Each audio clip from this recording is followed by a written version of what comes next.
platform to God, okay? I'm on a very specific mission. We have to identify who the real enemy is. We have to know, where does this infiltration come from? The American people need a warrior that's unafraid to point out the real enemy. The American people are deserving of truth, exposure, and extreme accountability for the crimes against humanity that are being committed.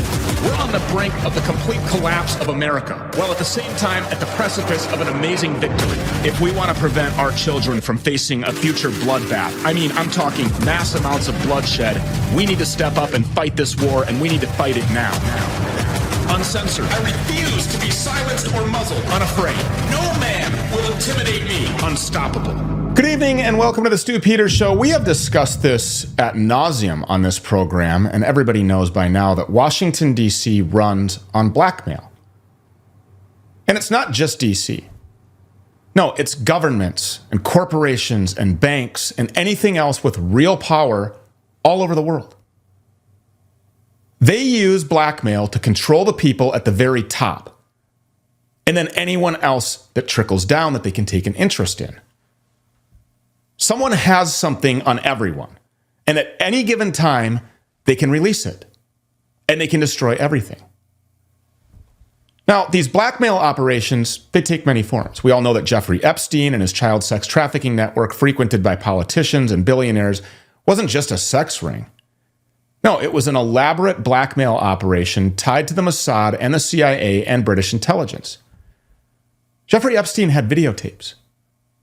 He had recordings. And people went to great lengths to cover them up. They would have done anything to make sure that they didn't come out. We can't even get a hold of his flight logs without half the information missing, and we still haven't seen what's inside the little black box of Epstein's madam, Ghislaine Maxwell. And there's a very good chance that we never will, because the people that she was blackmailing, they got a hold of that little black box, that little black book. They threw her in prison right before it all came crashing down on them. And for years, credible claims and stories about politicians and other elites raping kids have been lamented as crazy conspiracy theories. But in reality, there are numerous court cases and credible accusations to back this stuff up. It's not just Jeffrey Epstein and Ghislaine Maxwell. No, right now we're learning through a litany of court cases that Sean Diddy Combs was running a sexual blackmail operation in the music industry. For many budding rap and hip-hop stars, they couldn't break through unless they submitted to Diddy's perversions and his drug-fueled bisexual orgies with underage kids. Just like Epstein, we're hearing that he made tapes. And back in the political world, we have plenty of additional examples to choose from if we want to investigate just how disgusting the people behind the levers of power really are. Dennis Hastert was the Speaker of the House for almost a decade. He was the Speaker of the House on 9/11. After he retired, he was convicted of molesting at least 4 boys. Now, let me ask you, do you think that his handlers didn't know that he was a pervert when they gave him the keys to the castle? Of course they did. Because that was their insurance policy, you see. And speaking of Speakers of the House, what do you think Joe Biden has on Mike Johnson? What did the Biden regime do to him to make him apologize for rolling his eyes at the State of the Union and force $95 billion in foreign aid through the House?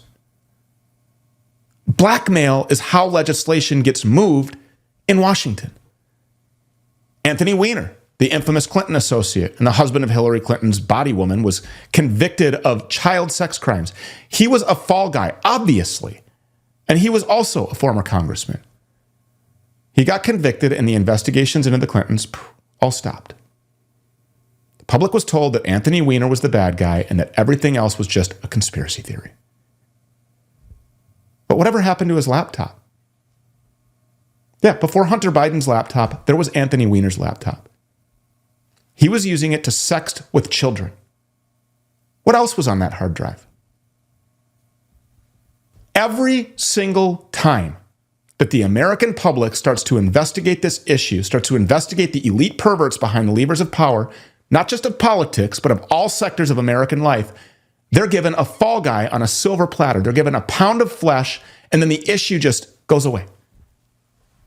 Or they're inundated with QAnon-themed web stories, with 4chan posts from people who claim that they worked in the CIA for 15 years and watched every politician that you ever disliked commit atrocious crimes against children and other prisoners. And it's all fake. all cooked up in some government computer room with someone with 15 feds sitting on laptops and cell phones controlling them. It's a psyop. It's controlled opposition. But every now and then, a new story breaks through. And it's up to all of us to vet it and to decide what's fact and what's fiction, what's real and what's a setup. What's been planted to delegitimize the real victims and to protect the pedophiles operating behind the scenes. Because when these stories that we hear are real and when we can prove it, we as the American public need to go on the march, literally and figuratively. We need to expose these perverts. We need to remove them from office. And then we need to put them in front of a court, in front of a jury of American citizens to face extreme accountability. Recently, a woman called Jennifer Guskin began posting online claiming to be the victim of MK Ultra mind control and CPS child sex trafficking. She says that she was adopted from CPS by a sex trafficking pedophile who farmed her out to other pedophile rings, and that she was an Epstein Island victim who was also flown from the United States to the United Kingdom to cater to elite pedophiles, including politicians. On January 10th, Jennifer posted on X, introducing herself and beginning to reveal her allegations. She wrote at that time, quote, "My name is Jennifer Guskin. I was adopted as an infant by a family who subsequently sold me to various individuals and entities throughout my childhood. I've been to Epstein Island and multiple Lolita Express type flights. I was boated off to islands, off of Long Island, to be experimented on and received MK Ultra type training and programming. This is the tip of the iceberg." End quote. Well, since then, Jennifer has been gradually building a following. Her posts have been gradually getting more views, and she says that she's recovering more memories of abuse. And now, Jennifer's online presence has exploded because of accusations that she's made against Vermont Senator Bernie Sanders. Jennifer alleges, and I want to remind you that this is alleged, that when she was about 7 or 8 years old, living with her adopted turned traffickers on Long Island, she witnessed Bernie Sanders raping a little boy on video. Jennifer claims that Sanders was abducted and forced to do this by a man called Coach, a friend of the adoptive father, and obviously a child sex trafficker. She says that Sanders didn't want to do it, but that he was forced to. And that a group of men had set up a tripod camera in a basement full of child sex slaves and brought Bernie into the room with a bag over his head, telling him that if he didn't perform the recorded child rape, that they would kill his entire family. The videotape then served as a form of blackmail, with a distraught Sanders being sent home and back to his normal life immediately after raping a child. Now, this isn't the first time that Bernie Sanders and rape have made headlines. Sanders wrote an essay decades ago which he titled Man and Woman, and that's been described as a rape fantasy. It made a brief appearance in the media, and then, of course, it was memory hold. This is just one of several stories that Jennifer has come forward to tell, and she joins us now to tell more details regarding these allegations. Jennifer, it takes a lot of bravery for you to be here, and we appreciate that. We know that this isn't easy for you to talk about. We know that child rape is happening.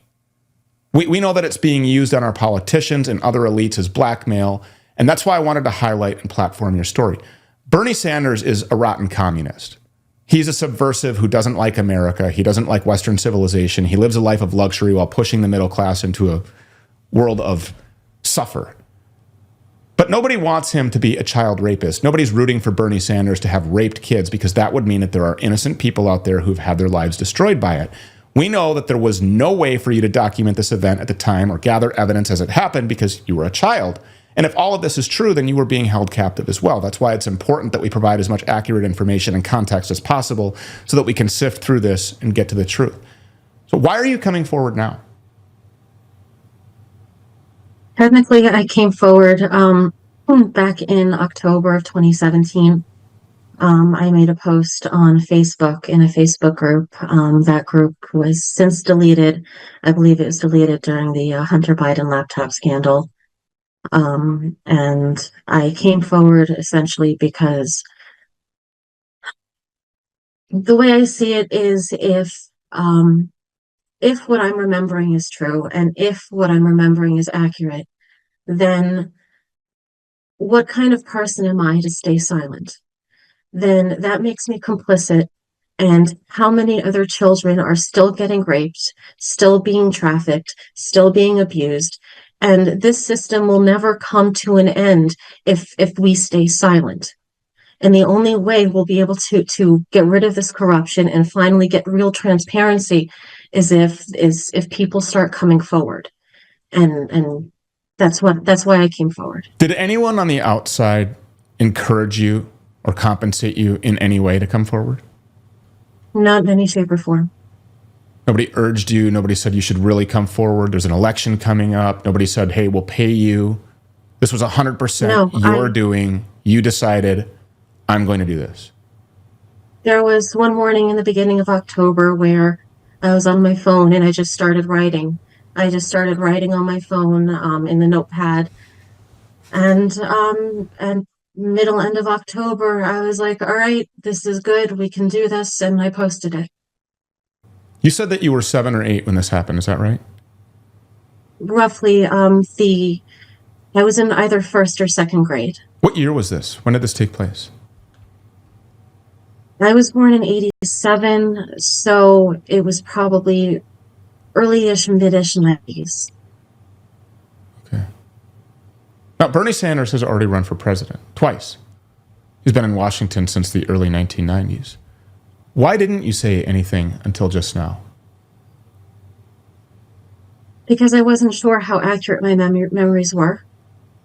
I don't want to ruin people's lives. I don't want to go out and make allegations that I have no proof of.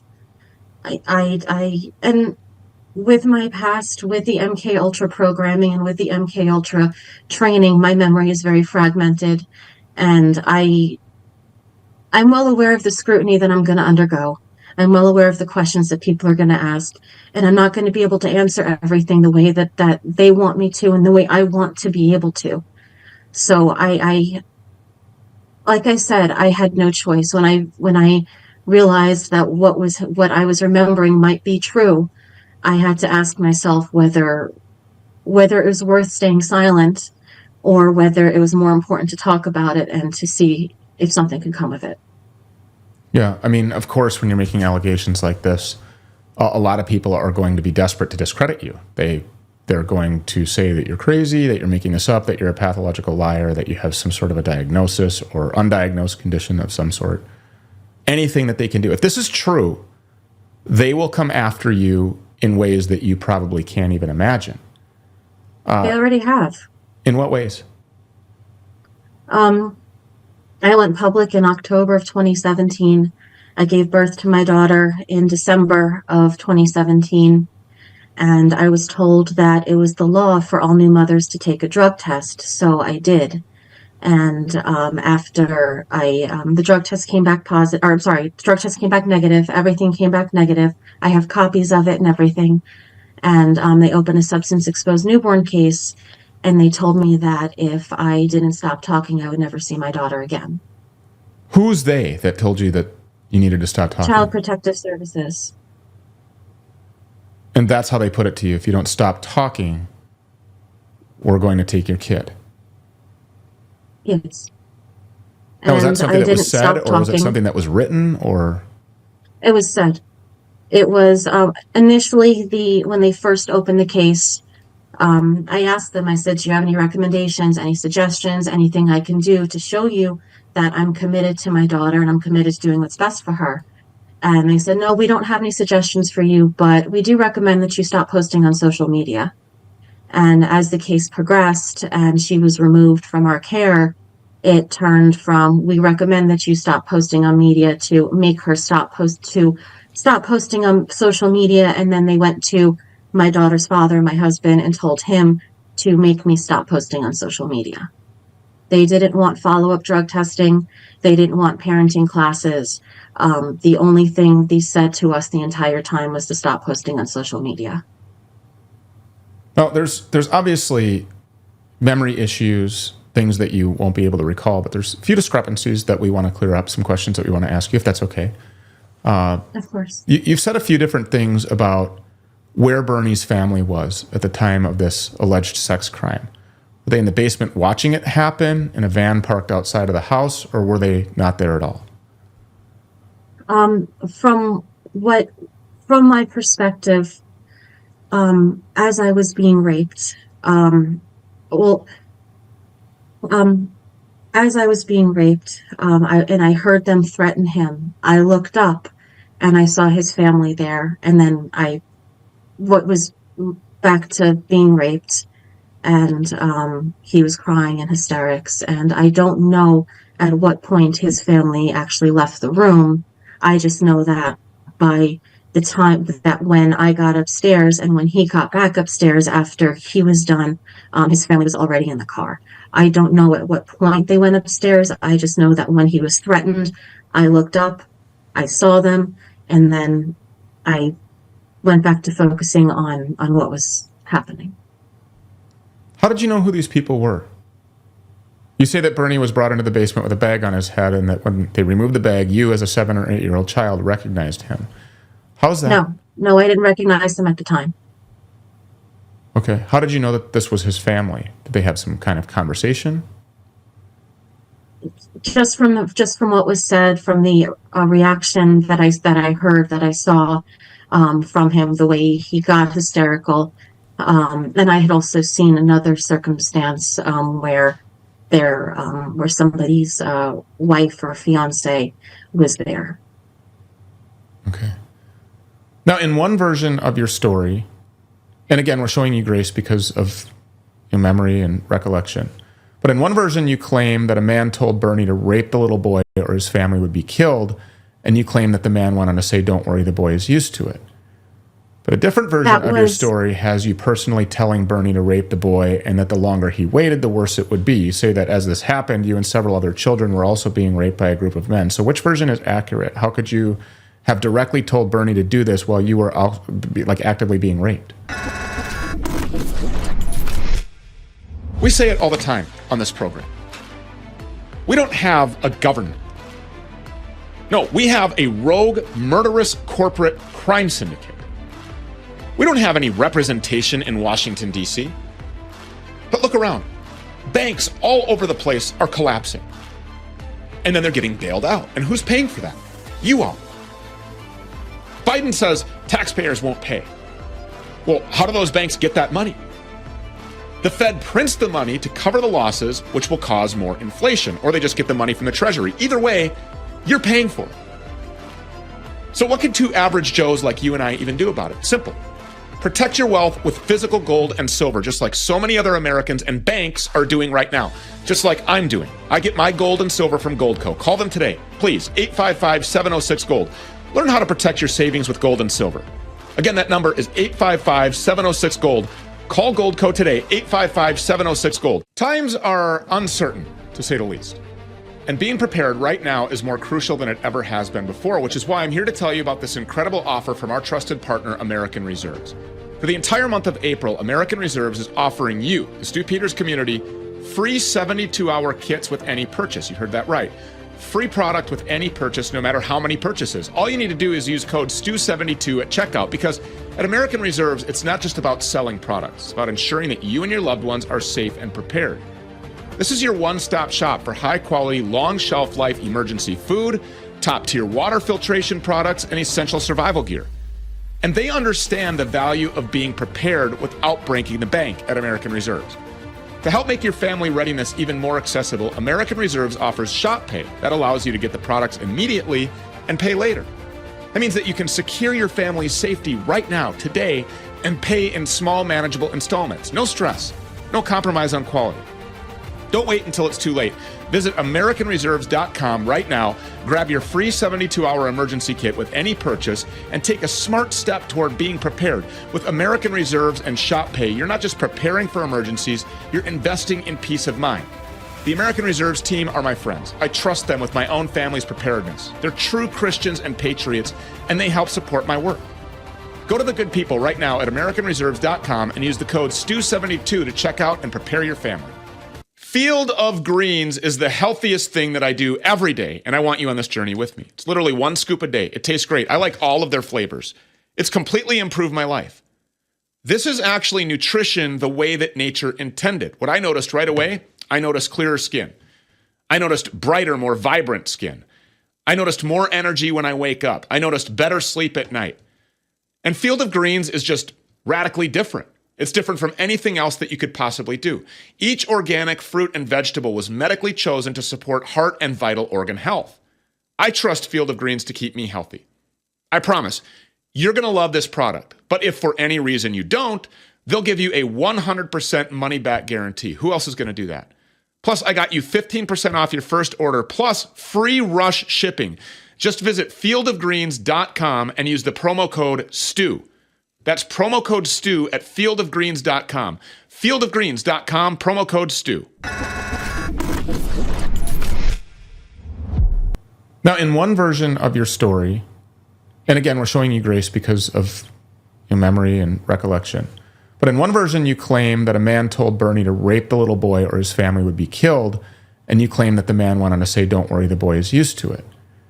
But a different version of your story has you personally telling Bernie to rape the boy, and that the longer he waited, the worse it would be. You say that as this happened, you and several other children were also being raped by a group of men. So which version is accurate? How could you have directly told Bernie to do this while you were actively being raped? Well, to explain the whole circumstance, please, yeah. To start from the beginning, I was brought downstairs by, I was escorted downstairs, and I was brought downstairs, and at the base of the stairs, there was a wall by the stairs. Myself and a number of other children lined up against the wall, and we were picked one by one. The basement was sectioned off into rooms. There were rooms there, but they were also fake rooms that were tarps that were held up by a wire that weren't directly all the way to the ceiling, but made it look like they were in their own separate rooms. And I was picked. I was brought over to. There were two school desks that were next to each other. The type of school desk that you can put your books and stuff into. So there were these two school desks sat next to each other, and I was brought over to, from my perspective, the one on the right.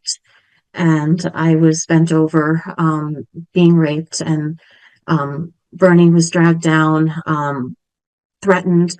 And when the hood was pulled off, there was the little boy that was bent over in front of him, who was on the other desk next to me, but he was on the other side. So he was facing me and kind of next to me and kind of in front of me.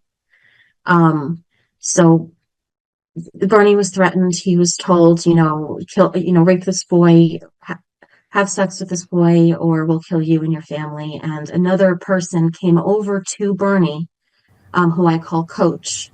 The coach was a separate person than the one who initially made the threat. I didn't see who made the threat, but it was a different voice. Coach went over to Bernie and essentially said some derivative of, if you don't do it, your family is going to be killed and nothing can bring that back. But if you do it, that boy is used to it. He's had it done to him before and he'll be okay. What's more important, the lives of your family or a little bit of discomfort for this boy? And at the time, Bernie was in hysterics, inconsolable. I was being raped, and while I was being raped, I looked up at him and I said some derivative of the longer you take, the more it's going to hurt. The faster you can get it done, the less it's going to hurt. And the man who was raping me grabbed the back of my head and shoved my head into the desk and told me to shut up. And then he finished with me. I went upstairs, and then about 20 minutes later, Bernie came upstairs with Coach. I tried to give Bernie a hug. He was still clearly in shock, and I tried to give him a hug, and Coach pushed me out of the way, and then he was led out to the car on the right side of the building where the van was, and that's where his family was. You mentioned this Coach. You've talked about him a couple of times. You mentioned that he's the ringleader of this whole operation. I don't know if I don't think he's the ringleader. I think what I think Coach was, and I'd seen this happen before. I think Coach was a friend of Bernie who was involved with this ring to some degree, and I think that this is just speculation at this point, but I'd seen similar situations like this happen before where people will be out on the street just walking, doing a normal thing, and somebody will drive up to them in a van and grab them into the van and drag them. And then a few days later, I would hear people laughing about, oh, we got so and so, or we got him, or stuff like that. So I believe that coach was, I don't want to say handling him, it's not the right term, but was guiding this situation for Bernie. You don't know his real name? I believe I do, yes. What's his real name? I believe coach was Paul Krugman. How did you arrive at that conclusion? Because I remember his face. And you said that your adopted father was close to this guy, both personally and professionally, correct? No. Not that I know of, no. You've never said that your adopted father was close to this coach? No. I have not said that my adoptive father is close to coach, no. That as far as I know, he is not, and I don't know where that came from. But you're naming this person coach again as that's what I called him, yes. But you're now saying you're identifying this man, and you believe again this is who? Paul Krugman. Okay. Krugman. So explain to the audience who Paul Krugman is. From what I understand, he does something in the financial world, some financial advisor, I think. I'm not exactly sure. I don't know exactly what he does. I just recognize his face. You know, we've seen many times, and I'm not saying that this is the case now, but people come forward making outlandish claims with the goal of delegitimizing real, credible claims of abuse at the hands of the powerful. Is that what you're doing here? Not in any shape or form. You say that you were the victim of large-scale international child sex trafficking based on Long Island, and that you even traveled to Epstein's Island. What happened to all of the other victims? It depended on, I think, what they planned on doing with the victims. There were some that were almost classmates of mine that I went to school with. There were some who I literally saw sold off at auctions. There were some that I've seen killed. I think it really depended on a mix of what they planned on using them for, and whether they were able to succeed in what was planned for them, if that makes sense. Where were their parents? And what did their parents think was happening to them when they just disappeared like this? At these parties, in a lot of these parties, the parents, as far as there were two parties that happened in many of these parties. There was the upstairs party that on its face looked normal and, looked like a normal everyday party.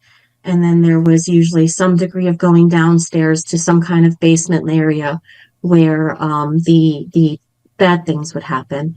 And I don't remember seeing parents at the basement parties. I only remember seeing parents at the above parties. So none of these kids went back and told their parents what happened? I don't know.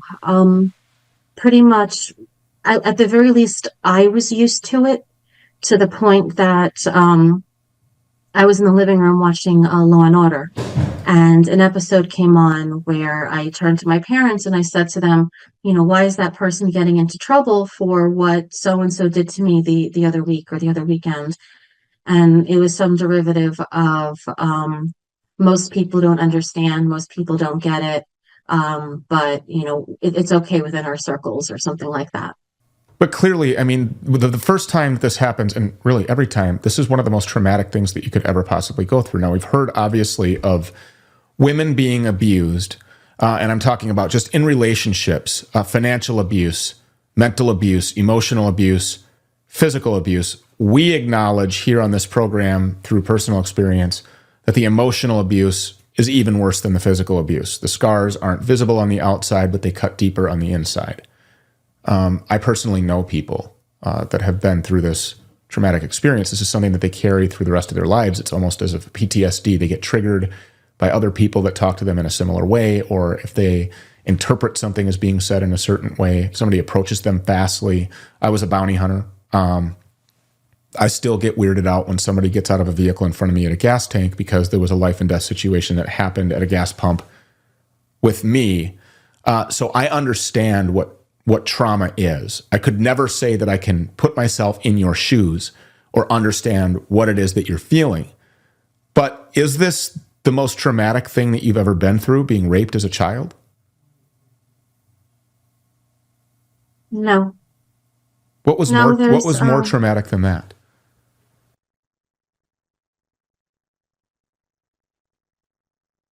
They would put us in fight rings where we would have to fight with each other, and we wouldn't be allowed to stop until we were told to stop.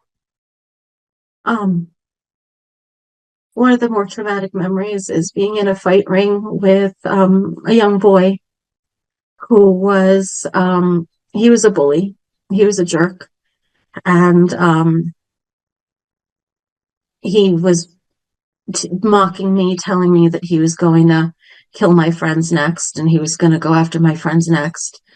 And I don't know how, but there were weapons in the ring, and I ended up getting my hands on what looked like a trident or a pitchfork or something like that, and I swung it around and I cut his torso, and it opened up and it spilled open.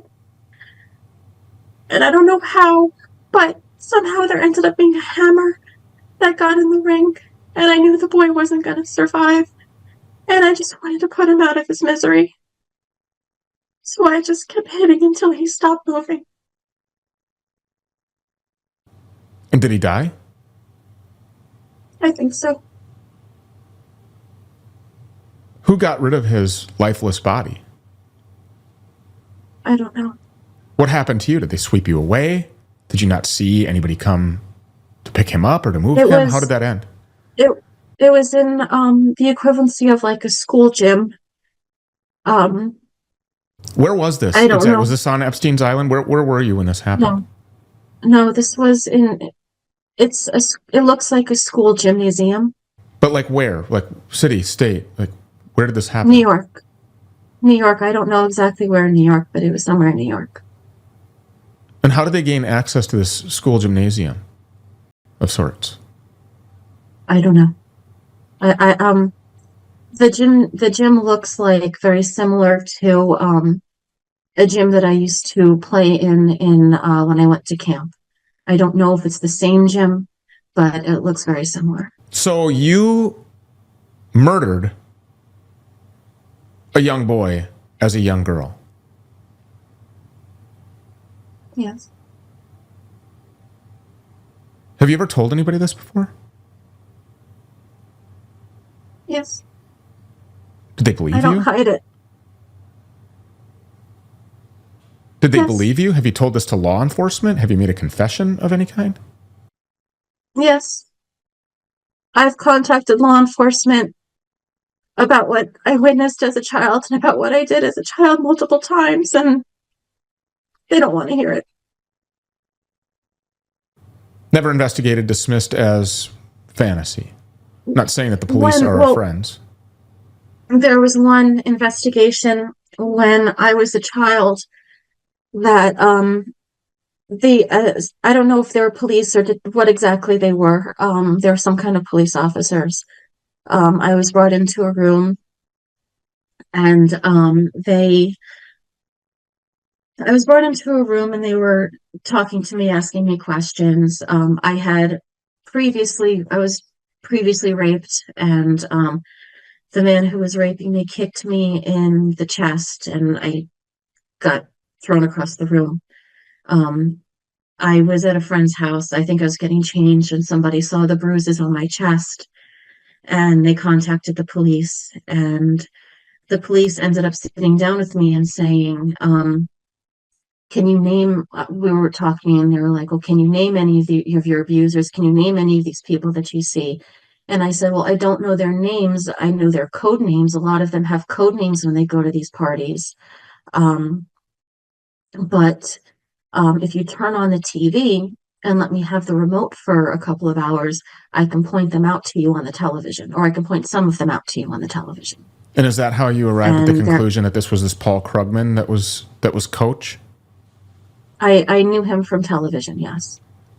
Okay. Do you remember what program you saw him on, or in what capacity he was on? Was he being interviewed, or was he? Oh, that was so long ago. No, I have no idea. According to Krugman's Wikipedia, he was previously a professor of economics at MIT and later at Princeton University. He retired from Princeton in June of 2015 and holds the title of Professor Emeritus there.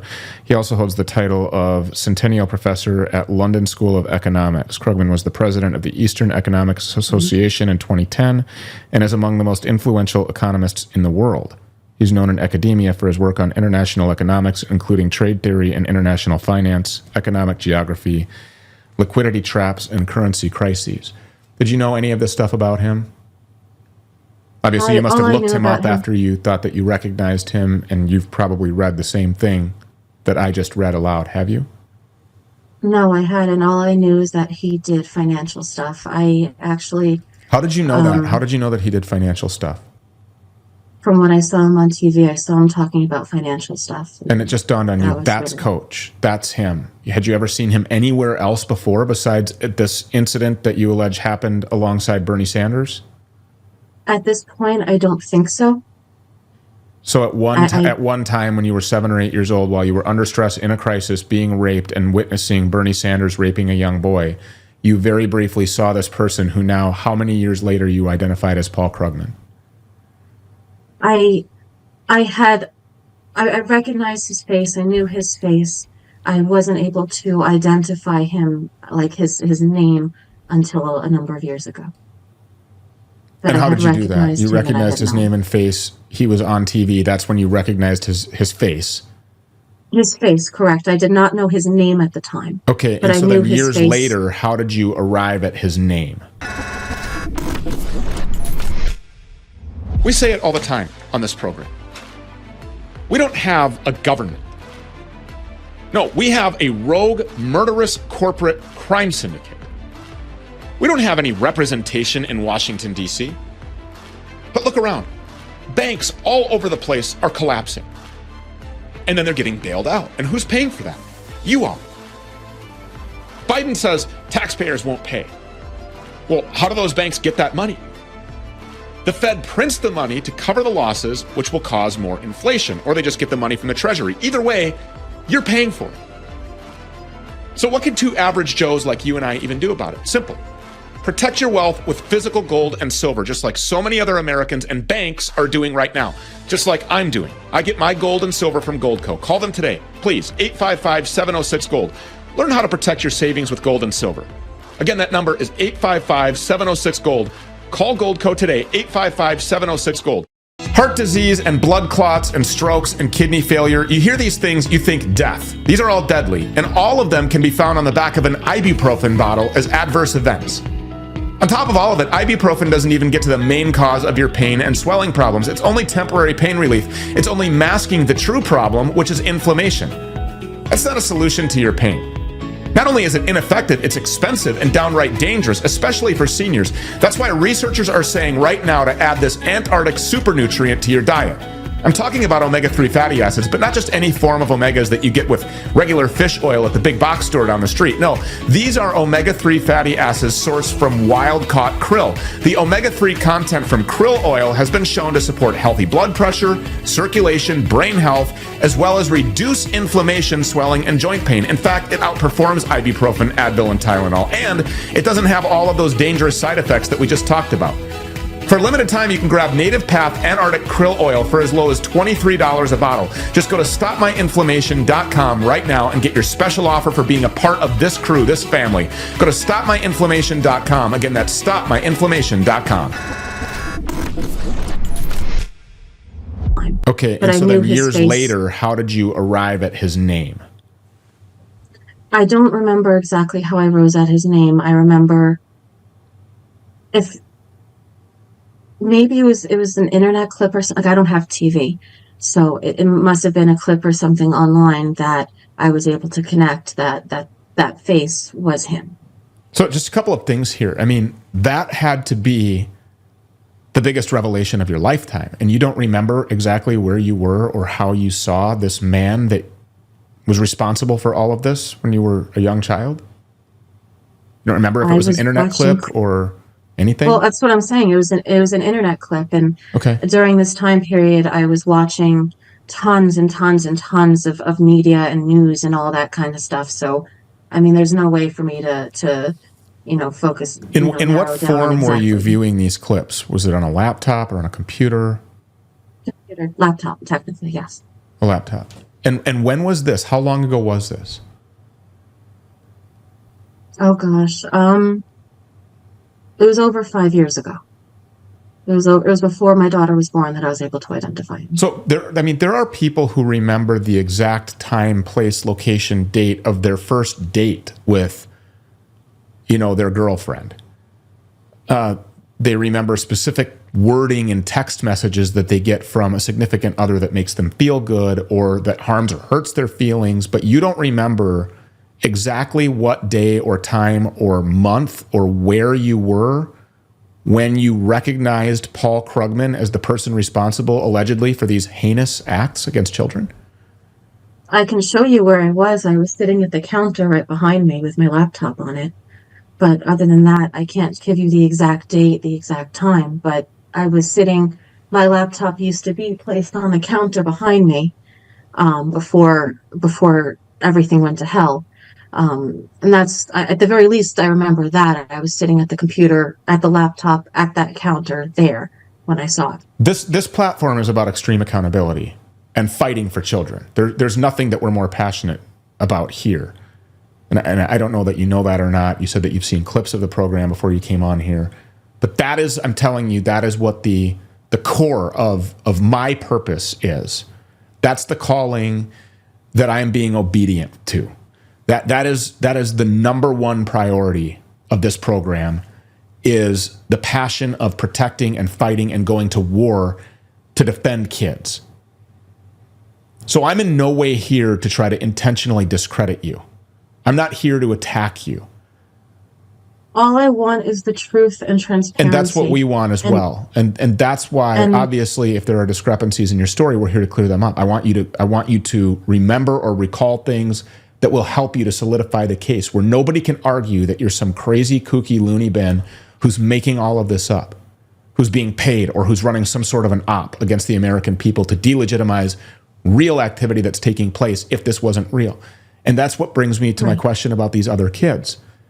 If there were rings set up for you to fight and you can't stop until they tell you to stop, clearly there are kids that are going home with these injuries. Not one of them has said anything to their parents that would lead to an investigation of this same place, or that they would recall Paul Krugman, or that they would recall Bernie Sanders. Nobody else, only you, are coming forward about this. Why? What happened to these other kids? Why would they not tell their parents? This is the most traumatic experience, if not for you, certainly for others, being anally raped or vaginally raped or raped by notable people of notoriety or fighting until death, in your case. Nobody wants to say anything. Not one of these children said a word. Why do you think that is? I can't speak for everybody. I can only speak for my situation. My situation, I grew up and it was all I knew. This was normal to me. It was to the point where, if I knew where I would be going, like I knew based on the turns of the car at some points, I'd have a general idea on what would be unfolding for the day. That being said, if this is a generational issue, and this is a situation where these children are being raised in these families, and they are raised in it, and it's all they know, and they become adults in it, and then they have their own children, and then they bring their own children in it, and it becomes this generational cycle. And I think that's really a big aspect of why it's gotten as bad as it has, because these children, it's all they know, and some of them may not even know what's going on is wrong. Others are probably understandably terrified to speak out against their, I don't want to even say against their parents, but speak out anything that would jeopardize their parents, because in a lot of these situations, like, for example, I grew up on Long Island. I'm not going to say that everybody there was corrupt to some degree, but, a lot of these situations, these children, at least I can imagine that some of them are justifying it by, well, I got something out of it. You know, I still, I got to live in a $600,000 home and, all that kind of stuff. And, I'm okay now. It didn't really cause that much harm to me, so it's okay. Or some derivative of that, I can imagine. But I have to believe it become that there are more people who would be inclined to talk about this information rather than in exchange for a $600,000 house, for example. I mean, there are people who end relationships with rich men because they don't feel that they're being fulfilled in a relationship, or some other thing happens. I just can't imagine that. But I mean, I guess I've never been in that position, so I'm not trying to empathize. I'm trying to understand. I understand. I don't know. I mean, I know that at least in with my father, was very, very money oriented, was very focused on the money, didn't care less about me as a person. But were you He focused on he the money? No. So why not come And out earlier? Why not say something before now or before because 2017? because like I said, I had to internally battle whether I was going to come forward and to what extent I was going to come forward, because once again, I know how fragmented my memory is, and I know how people are going to understandably have questions, and I know that when I name these people are going to be like, what? So I had to balance whether it was worth, to what extent I would be able to handle getting torn apart by people and their questions, as and handle it. Have you ever before alleged that the person that knew Bernie or that led him into this situation that was otherwise known as Coach, have you ever before on any platform or anywhere named this person as Paul Krugman? I have to check. I had written up a Substack where I have a number of names that I had seen listed, with a number of scenarios that I had seen them in, but not linking the two together. So I would have to see, I would have to specifically look at that to tell you if who I had named and all that.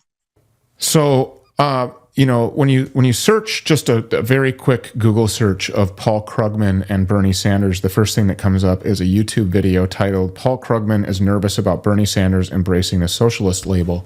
So clearly they do have knowledge of one another. What made you call him Coach? Did somebody else call him Coach? Just because he was coaching Bernie, and I figured it was easier for the sake of communication to refer to him as Coach. So that's a pseudonym that you gave him. That's Yes. not something that he went by. He wasn't referring to himself as Coach. He wasn't telling anybody, "I'm here to coach you." None of that. No, that was just something I gave him for the convenience of explaining the situation. Can you describe to me in some certain detail something about Epstein Island that nobody would know unless they had been there? I'm not sure. Unfortunately, around the time that I went to Epstein Island, it was on a cruise. So at the time, I went to multiple locations. I don't know exactly what was on Epstein Island. I just know that I have been there. When you see pictures of Epstein Island now, whether it be on the news or a Google search or whatever other forum, when you see pictures of that, do you recall any of that? How are you able to know that you for sure were on Epstein Island? The reason why I know they went to Epstein Island was because the shore excursion, we went there on a shore excursion. We went there on the cruise, and we went there on the shore excursion. And I remember ever since then talking about how I had been to Little St. James, but I didn't know that it was Epstein Island until fairly recently. And it became, and then I realized that Little St. James is Epstein Island. You recognize the buildings, the home, the pool, anything? No. So you don't recall the big blue tops and the cathedral-looking, satanic-looking buildings? No, I did not go up and see that section, or at least I don't remember seeing that section. So did I any bad things or wrongdoing occur where you were victimized yes. on Epstein Island? On this cruise specifically, yes. I don't know if it happened on Epstein Island, but yes, there were things that happened on this cruise that may have been Epstein Island. And who were the perpetrators of these heinous acts at that time on the cruise? One of them, well, both of them were actually the fight situation again, where we had to fight. And who was it that was putting you up to this on that cruise? Was it the same people that were in New York? No, these are different people. I went on the cruise with family, and then it was different people. And when we got to the island, And your parents or your family were aware of this. They were in on this. I don't know to what extent. To my understanding, my mother's side of the family came over via Operation Paperclip. From my father's side of the family is a bit more of an enigma, because when I was in grade school, I did a report on him, and I was told that he came to the United States from Poland via Ellis Island. It wasn't until recently, within the past couple of years, that I found out he supposedly actually came over from Cuba and stole somebody's ID and assumed their life. What do you want to see happen as a result? I mean, obviously you said you want to get the truth out. What do you want to see happen if your allegations prove to be true? What is your purpose here? My purpose is transparency. Okay, yeah, but obviously these people, do you believe, should be held accountable? I mean, do you want to see any justice exacted upon these people? What I want to see is, I want to see accountability. I want to see, I want to see 2 degrees of accountability.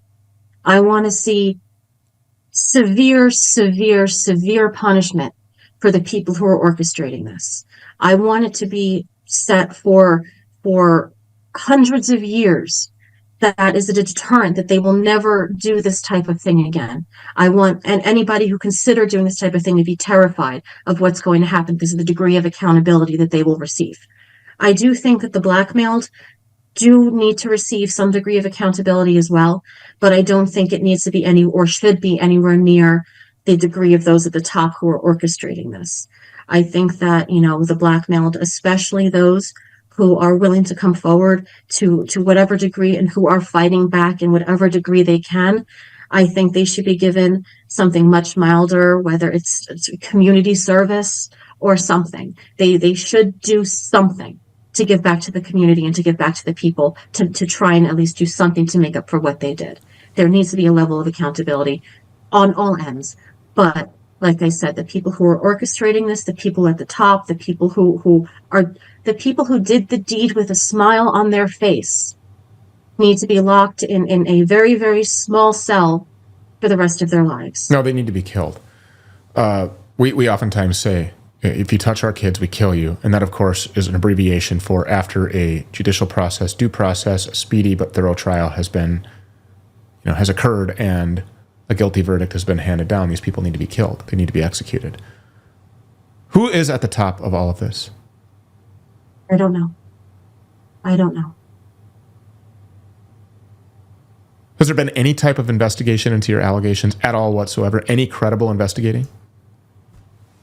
I've tried to have investigations done, but none have been done. Not one officer, detective, nobody has looked into. How many officers or detectives or investigators have you approached with this information? How desperate are you to make sure that this accountability happens? When a number of years ago, when everything first happened and when I first went public, I contacted everybody I could think of, the FBI, the CIA, DOJ, um, everybody I could think of, I contacted to try and reach out about um, pretty much tying in what happened to me as a child and what was going on with the foster and adoption industries together. Did you reach out to NYPD? I don't know. I might have. I'm not sure. But you reached out Like to the I said, FBI. Okay. Any I other reached law out to a enforcement lot. agencies? Did you do any local or county? Yes. Yes. Which law enforcement, local or county, did you reach out to? Baltimore County. Baltimore County Sheriff's Office. The local station. And when did you do that? I did that after CPS tried to take my daughter the first time. Okay. After I did it after CPS got involved, and I went around to everybody and all that. Do you think that it's possible? The way I figured it. Go ahead. I should say the way I figured it is they wanted me to be quiet. No, screw that. I'm going to get louder. And do you think that the Baltimore County Sheriff's Office may have assumed that you were telling this story or making this up in some way so that your children or child would not be taken away from you by CPS? I don't know. What did they tell you when you told Baltimore County what it was that had occurred? What did they say to you? It culminated in some derivative of thank you for this information. If we need any more information, we'll get back to you. Was this done by phone or in person? It was done in person. So you met with an officer or an investigator? Yes. So there is a report with the Baltimore County Sheriff's Office that would corroborate that you came forward and that you made these allegations. I don't know to what extent he made a report because he had his notepad and wrote it on his notepad, but hopefully there's a report. Did you give your full name and date of birth? Yes. Were you an adult at the time that you made this report? Yes. Yes. He'd be derelict in This his was a few duties years as an ago. officer to not make a report, whether it be unfounded or just a write-up, a narrative of anything. It would absolutely have been brought up in some sort of a report form for information only or to launch a criminal investigation. It would have been handed to an investigator. This is how law enforcement is supposed to work. So obviously there has to be some type of documentation of you coming forward. We're going to look for that. We agree with you that extreme accountability is the only way to handle these people. I just pray that you find some peace. What you're dealing with in one way or another has to be extremely traumatic for you to deal with. And there's just no way that we can possibly even comprehend what you must be processing and the life sentence that you have to process this until you expire here in the natural. I mean, that's never going to go away. Have you talked to any other politicians? I will never find any derivative of peace until I know there's accountability. Well, that's what we're after. And whether people believe you or not, that will remain the focus of this platform, is to fight and go to war for children against these heinous acts. We appreciate you coming forward. What did we miss? We've got a few minutes left here. We've got 2 minutes left, and I would like for you to just have the floor. I guess one thing I do want to mention very quickly is the CPS industry is hopelessly corrupt. I believe that, at least from what I've seen, I believe that at least in some cases, CPS is acquiring these children with the intent to funnel them through the foster and adoption industries to supply them to Epstein's ilk. We need to get a complete transparent investigation into what's going on and how these people are getting these children, because they are taking them from families, kidnapping them, abducting them, and then torturing them to death. We had a documentary that we released called These Little Ones. It's my documentary here from the Stu Peters Network. That exposes CPS. We agree with you that CPS is the world's largest child trafficking operation on the face of the planet. We've seen it happen firsthand with baby Cyrus, who, along with Ammon Bundy and his physical protest, this platform was largely responsible for exposing that situation and neutralizing the threat against baby Cyrus. We don't believe that he would have ever been seen again by his real parents, his birth parents, had we not intervened and made a whole lot of noise. We hope that the same thing happens with the noise that you're making. God bless you. Jennifer Guskin, thank you so much for being here. We appreciate it. Thank you. You know, there's just a lot of tired people out there. People are exhausted. People are hitting that snooze button and then slamming their heads right back down on the pillow every morning. If you think about it, with all of the problems that you have to take care of at work and at home, with your family, with your friends, it's no wonder that you feel so tired. You take care of a lot of different things. But if you really stop to think about it, who takes care of you? Magnesium Breakthrough is an all-natural supplement. It helps me reduce fatigue and sleep more peacefully. It's even strengthened my muscle, it improved my heart and brain function, and while most magnesium supplements aren't full spectrum, Magnesium Breakthrough is the only magnesium supplement on the market that contains the optimal ratio of all 7 essential types of magnesium.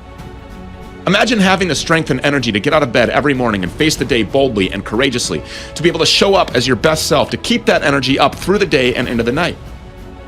So if you want to feel more energized, if you want to get the best night's sleep that you've had in forever, check out bioptimizers.com/Stu Peters. By using the promo code Stu Peters, you'll unlock all kinds of special offers. So 2 things to remember.